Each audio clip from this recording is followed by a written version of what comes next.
अस्सलाम वालेकुम।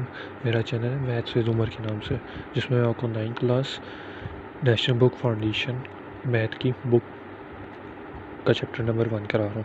Chapter number 1 की आज हमारे पास एक्सरसाइज 1.2 है। कल मैंने आपको तकरीबन क्वेश्चन नंबर 3 तक करा दिया था। आज हमारे पास क्वेश्चन नंबर 4 है। इसमें आपसे क्या कहता है कि use the properties of exponent की प्रॉपर्टीज़ को आपने यूज़ करना है to simplify each of the following, और इनको क्या करना है, सिंप्लीफाई करना है। Assume all variable represent positive numbers. जो ये सारे वेरिएबल्स होंगे ना, उनको क्या रिप्रेजेंट करना है, ये सारे क्या होने चाहिए, पॉजिटिव नंबर्स होने चाहिए। Right all the result with positive exponent. जो आपने रिजल्ट लेकर आना है वो क्या होना चाहिए, पॉजिटिव एक्सपोनेंट होना चाहिए। उसका एक्सपोनेंट जो होना चाहिए वो हमेशा पॉजिटिव में आना चाहिए, नेगेटिव में नहीं आना चाहिए। इसका जो पहला पार्ट है वो हमारे से क्या कहता है कि 16 इसकी पावर 1/5 है। डॉट मल्टीप्लाई का साइन होता है, 16 1/4, और डिवाइड में क्या दिया हुआ है आपको, 16 माइनस 3/10। इसको हम सॉल्व आउट करते हैं। देन ये हमारे पास क्वेश्चन है, इसको हमने सॉल्व आउट करना है। इसमें हम पहले ये देखेंगे, पहले हमने 16 1/5 है, डॉट 16 1/4 डिवाइडेड बाई क्या आ जाएगा, 16 माइनस 3/10। अब ये बेसिस सेम है, तो हमने क्या करना होता है, इनकी पावर्स को ऐड अप कर लेना होता है। 1/5 प्लस 1/4, और डिवाइड में क्या लिखना है आपने, 16 माइनस 3/10 रहेगा। इस वाली पावर को भी अगर आप ऊपर ले जाए तो क्या हो जाएगा, ये नेगेटिव जो पावर हो जाएगी वो प्लस में चेंज हो जाएगी। थर्ड स्टेप में हमने ये करना होगा कि 16 1/5 प्लस 1/4 डॉट, क्योंकि ये डिवाइड है, ऊपर जाके क्या चीज़ हो जाती है, मल्टीप्लाई हो जाती है, और पावर जो होता है उसका साइन हमेशा चेंज हो जाता है। ये 3/10 पॉजिटिव के साथ आ जाएगी। अब ये दोनों बेसिस सेम है, तो हम इसकी क्या करेंगे, पावर्स को ऐड अप कर लेंगे। 16 1/5 प्लस 1/4 प्लस 3/10। अब हमने इसकी पावर्स को सॉल्व आउट करना है। तो पावर को सॉल्व आउट करने के लिए पहले हम साइड पे रफ अमल कर लेंगे। 1/5 प्लस 1/4 प्लस 3/10।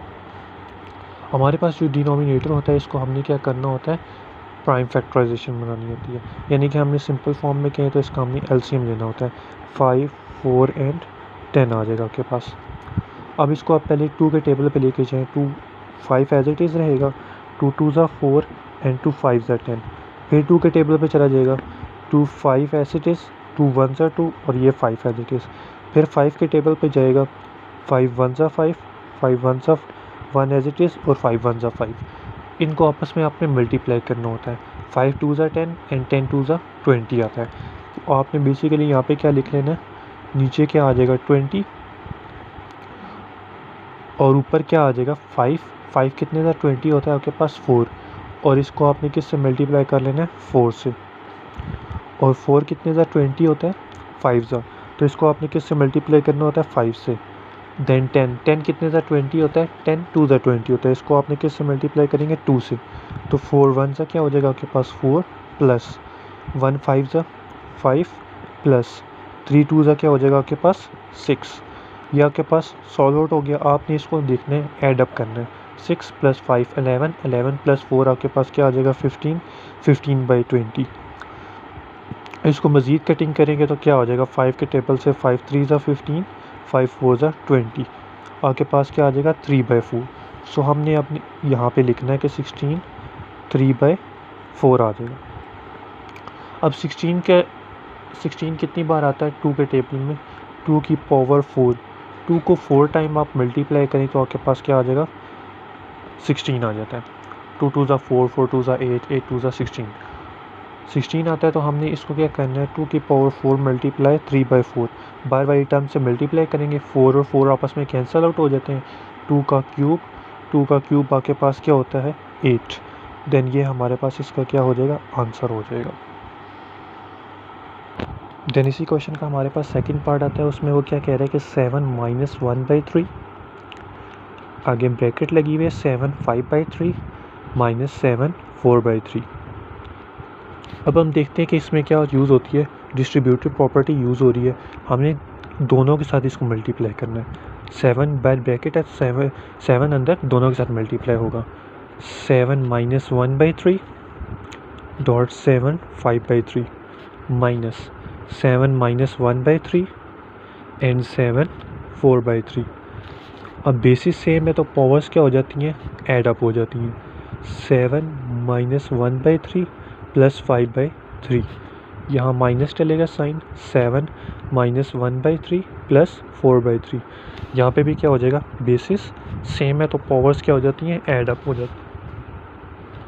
आगे क्या आ जाएगा, 7, इनका आपने एलसीएम ले लेना तो क्या आ जाएगा, 3 माइनस 1 प्लस 5, यहाँ पे -7, यहाँ पे भी एलसीएम ले लेना आपने, नीचे 3 आ जाएगा, दोनों सेम है डिनोमिनेटर, तो -1 प्लस 4। अब नेक्स्ट स्टेप में आपने ये करना है, -1 प्लस 5 क्या हो जाएगा आपके पास, 4/3 माइनस, यहाँ पे क्या हो जाएगा आपके पास 3/3, तो 3 और 3 आपस में क्या हो जाएगा, कैंसिल आउट, पीछे क्या रह जाएगा, 7 4/3 माइनस 7 पावर 1 आ जाएगा आपके पास। देन 7 पावर 1 हमारे पास क्या होता है, 7 4/3 माइनस 7, यही हमारे पास क्या हो जाएगा, इसका आंसर हो जाएगा। देन हमारे पास थर्ड पार्ट आता है इसी क्वेश्चन का, वो कहता है कि 2 power 2/3 dot 2 power 1/7 divided by 2 power 1/2। सो हमने अब इसको ऐसे लिखना है कि बेसिस सेम है तो पहले हमने क्या करनी है, पावर्स को ऐड अप कर लेना है, डिवाइडेड बाई क्या बन जाएगा, 2 पावर 1/2।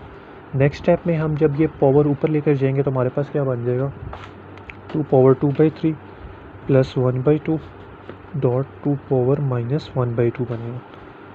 बेसिस सेम है, अगेन हमने पावर को ऐड अप कर लेना है, 2/3 प्लस 1/2 माइनस 1/2 बनेगा। सो अब ये देखते हैं कि प्लस 1/2 है और ये -1/2 है, ये हमारे पास क्या हो जाएगा, कैंसल आउट हो जाएगा। सो हमारे पास क्या बन जाएगा, 2 पावर 2/3, ये हमारे पास क्या हो जाएगा, इसका आंसर आ जाएगा। देन इस क्वेश्चन का हमारे पास 4 पार्ट आता है, उसमें हमारे पास ये क्या कह रहे हैं कि 3 माइनस 1/2 और 3 1/2 डिवाइडेड बाई क्या आ जाएगा, 3 1/2। अब हमने क्या करना है, बेसिस सेम है तो पावर्स को हमने क्या करना होता है, ऐड अप करना होता है, डिवाइडेड बाई 3 1/2। इसकी और इसको हम ऊपर लेकर जाएंगे तो इसकी प्लस 1/2 ऊपर जाके क्या हो जाएगा, ये -1/2 है। मल्टीप्लाई में जब चेंज करेंगे तो वो साइन चेंज हो जाएगा, 3 माइनस 1/2 चेंज हो जाएगा। अब बेसिस सेम है, हमने यहाँ पे भी क्या करना है, पावर को ऐड अप कर लेना है, ठीक है, प्लस 1/2 और यहाँ पे क्या हो जाएगा, -1/2। सो हमारे पास इसको हमने क्या करना होता है, एलसीएम ले लेंगे, यहाँ पे 2 एलसीएम आ जाएगा, -1 प्लस 1 -1, प्लस 1 और -1 आपस में कैंसिल आउट हो जाएगा, पीछे क्या रह जाएगा, 3 पावर -1/2, -1/2 है, इसको जब हम नीचे लेकर आएंगे तो क्या हो जाएगा, 3 पावर 1/2, और 3 पावर 1/2 क्या होता है, बेसिकली अंडर रूट होता है, किसी भी चीज़ का अंडर रूट होता है, स्क्वायर रूट होता है, वो हमारे पास क्या होता है, 1/2, तो ये इसका आंसर क्या आ जाएगा, 1/√3, ये इस क्वेश्चन का आंसर हो जाएगा। देन इस क्वेश्चन का हमारे पास फिफ्थ पार्ट आ जाता है, वो इसमें ये कहते हैं आपसे कि 36 1/2 डॉट 6 1/2 8 1/2 और 27 1/2 इन सब की पावर क्या आ जाती है, क्यूब। सो हमारे पास इसको हम कैसे लिख सकते हैं कि 36.6 डिवाइड बाई 8.27, इन सब की पावर हम क्या लिख सकते हैं, सब की पावर सेम है, 1/2 1/2 1/2 1/2, सो हम इस सब की पावर 1/2 लिख सकते हैं और इसके बाहर हम क्या लगा सकते हैं, क्यूब लगा सकते हैं। सो अब हम इसमें कैंसिल आउट कर सकते हैं कि ये 2 के टेबल से कैंसिल आउट हो जाएगा, 2 4 ज़ा 8 एंड 2 3 ज़ा 6, ये 3 के टेबल से भी कैंसिल आउट हो सकता है, 3 9 ज़ा 27, 3 1 ज़ा 3 एंड 3 2 ज़ा 6, फिर कैंसिल आउट कर सकते हैं इसको हम, 3 3 ज़ा 9, 3 4 ज़ा 12, और ये 3 हम कैंसिल आउट करते हैं तो हमारे पास क्या बन जाता है, 4 1 ज़ा 4 डिवाइडेड बाई क्या आ जाता है, 4 1 ज़ा 4,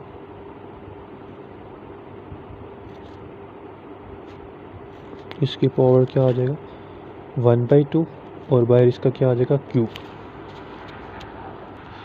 देन ये हमारे पास 4 और 4 कैंसिल आउट हो जाएगा, पीछे क्या रह जाएगा हमारे पास 1 1/2, बाहर क्या आ जाएगा, क्यूब। किसी बेस की पावर 1/2 हो तो वो क्या हो जाता है, √1 का क्यूब क्या होता है, √1 बेसिकली 1 की इक्वल होता है, तो 1 का क्यूब क्या हो जाता है हमारे पास 1, ये इसका क्या हो जाएगा, आंसर आ जाएगा आपके पास। इस क्वेश्चन का 6 पार्ट है वो हमारे पास ये कहता है कि 218 a power 5 b power 17 divide by a power 12 और b पावर क्यूब। अब हम इसको सॉल्व करने हैं तो कैसे सॉल्व करेंगे। 2187 यहाँ पे क्या है a पावर 5 है और यहाँ पे a पावर 12 है। नीचे वाली पावर बड़ी है, ऊपर वाली पावर छोटी है। सो हम ऊपर वाली को हम नीचे लेकर आएंगे, ठीक है। और ये वाली पावर बड़ी है और ये वाली छोटी है, हम इसको ऊपर लेकर जाते हैं। b पावर 17 ये ऊपर चली जाएगी तो क्या हो जाएगा, b पावर -3 हो जाएगा यहाँ पे। डिवाइडेड बाई क्या आ जाएगा, a पावर 12 और ये नीचे आ जाएगा तो क्या हो जाएगा, a पावर -5। यहाँ पे 1/7 आ जाएगा। 2187 और बेसिस सेम है तो पावर्स क्या हो जाती हैं, ऐड अप हो जाती हैं। 17 - 3 डिवाइडेड बाई क्या आ जाएगा, a पावर 12। यहाँ पे भी बेसिस ऐड अप हो जाएंगी, 12 - 5 इसकी पावर 1/7 हो जाएगा। यहाँ पे 2187 b की पावर क्या बन जाएगा, 17 में से 3 गए तो 14 रह जाता है। एंड देन 12 में से 5 गए तो क्या रह जाता है, a पावर 6 और ये क्या हो जाएगा 1/7। अच्छा यहाँ पे हमारे पास क्या बन जाएगा, a पावर 7 बन जाएगा। 12 - 5 a पावर 7 बन जाएगा। अब 2187 है, इसका हमने क्या लेना होता है, बेसिकली प्राइम फैक्टराइजेशन बनानी होती है। 2187 हमारे पास इसका टेबल जाएगा 3 पे। 3 7 ज़ा 21, 8 है, 3 2 ज़ा 6, यहाँ पे 27 बन जाएगा। 3 9 ज़ा 27, फिर 3 पे चला जाएगा। 3 2 ज़ा 6, यहाँ पे एक कैरी चला जाएगा, 12 बना देंगे। 3 4 ज़ा 12 एंड देन 3 3 ज़ा 9, फिर 3 पे चला जाएगा। 3 8 ज़ा 24 एंड 3 1 ज़ा 3, फिर 3 पे टेबल जाएगा। 3 2 ज़ा 6, 3 7 ज़ा 21, फिर 3 पे जाएगा इसका टेबल। 3 9 ज़ा 27, देन फिर 3 पे चला जाएगा इसका टेबल। 3 3 ज़ा 9 एंड 3 1 ज़ा 3। सो हमारे पास किस पावर में आ गई, 1 2 3 4 5 6 और 7। देन हम लिख सकते हैं यहाँ पे कि 3 power 7 a power 14 b power 14 और डिवाइड बाई a पावर 7 और बाहर क्या आ जाएगा इसका 1/7 बन जाएगा हमारे पास। सो हमने इस 1/7 को अंदर सबके साथ क्या कर दिया, मल्टीप्लाई करवा दिए। अब हम इसको मल्टीप्लाई करवाएंगे by 7 multiply 1/7 dot b14 multiply 1/7 and then divide by a power 7 multiply 1/7। 7 7 से कैंसिल आउट, 7 7 से कैंसिल आउट, 7 1 ज़ा 7, 7 2 ज़ा 14। सो हमारे पास क्या बन जाएगा, ये 3 पावर 1 और b का स्क्वायर डिवाइड बाई a आ जाएगा। देन हमारे पास इसको हम इस तरह लिख सकते हैं कि 3b का स्क्वायर डिवाइड बाई a, ये हमारे पास इसका क्या हो जाएगा, आंसर आ जाएगा। देन इसका हमारे पास पार्ट 7 आ जाता है और इसमें ये कहता है कि इंडेक्स ऑफ रेडिकल सम का क्या हो जाता है, 4 हो जाता है। अब हम इसको a की पावर में लिख सकते हैं कि ये 4 है, a का क्यूब डिवाइडेड बाई b का क्यूब मल्टीप्लाई b का क्यूब डिवाइड बाई c का क्यूब हो जाएगा, मल्टीप्लाई c का क्यूब और डिवाइडेड बाई a का क्यूब। देन हम देखते हैं कि ये सब कैंसिल आउट हो जाते हैं। c का क्यूब c के क्यूब से, a का क्यूब a के क्यूब से और b का क्यूब b के क्यूब से। अंदर क्या आ जाता है, सिर्फ 1 रह जाता है और बाहर क्या इंडेक्स ऑफ रेडिकल 4। सो इसको 1 होल 1/4 लिख सकते हैं हम। सो इसकी पावर क्या आ जाएगा, 1 आ जाएगा हमारे पास। ये हमारे पास इसका क्या हो जाएगा, आंसर हो जाएगा। इस क्वेश्चन का हमारे पास सेकंड लास्ट पार्ट है वो हमारे पास ये कहता है कि 4x का स्क्वायर डिवाइड y का क्यूब डिवाइडेड बाई 15 a का क्यूब b का cube divided by xy then 5a b का क्यूब आ जाता है। अब हमारे पास एक प्रॉपर्टी यहाँ पे यूज़ होती है कि 4x का स्क्वायर y का क्यूब एज इट इज़ लिखेंगे, 15a का क्यूब b का क्यूब लिखेंगे। डिवाइड जब साइन मल्टीप्लाई में चेंज हो जाती है तो ये पावर ऊपर चली जाती है और नीचे टर्म्स ऑपोजिट हो जाती हैं। ये 5ab का क्यूब ऊपर चला जाएगा, देन नीचे क्या आ जाएगा हमारे पास, xy आ जाएगा। अब ये एक x का स्क्वायर एक एक्सिस से कैंसिल हो जाएगा, एक y इस y से कैंसिल आउट हो जाएगा, यहाँ पे स्क्वायर रह जाएगा, यहाँ पे a स्क्वायर रह जाएगा और ये a से कैंसिल आउट हो जाएगा, ये b का क्यूब b के क्यूब से कैंसिल आउट हो जाएगा और 5 1 ज़ा 5